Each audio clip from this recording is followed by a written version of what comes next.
Para sa ating balitang pangkalakalan, abiso ho sa mga motorista, nagpatupad ng dagdag presyo ang ilang kumpanya ng langis ngayong araw. Piso ang idinagdag ng Shell, Petron at PTT Philippines sa kada litro ng gasolina. Tumaas din ang presyo ng diesel ng 40 sentimos kada litro, habang 25 sentimos naman ang kerosene. Paliwanag ng mga kumpanya ng langis, bunso dito ng paggalaw ng presyuhan sa international market. Bumuhos pa ang OFW remittances sa bansa noong nakaraang taon.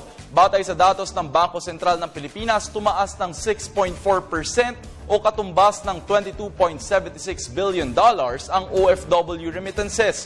Panibagong record high umano ito matapos pumalo sa $2.1 billion ang record noong Desyembre. Dagdag pa ng BSP, nakatulong ang pagdami ng mga Pilipinong natatanggap sa trabaho sa ibang bansa at ang rehabilitasyon sa Visayas matapos manalasa ang Super Typhoon Yolanda.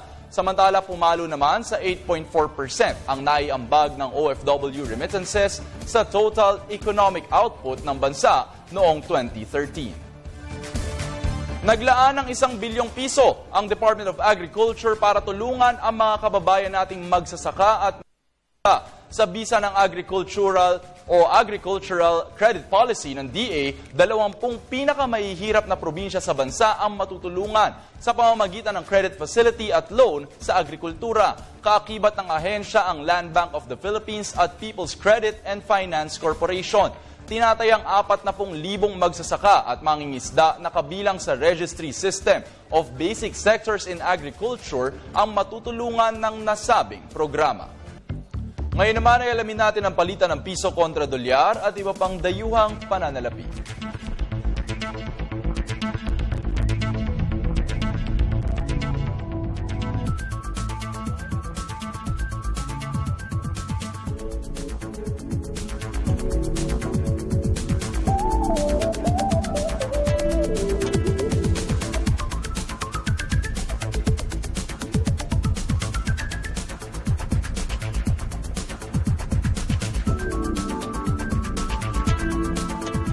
At para lagi maging updated sa lagay ng piso kontra dolyar at iba pang foreign currency, tutok lamang araw-araw dito sa News at 1.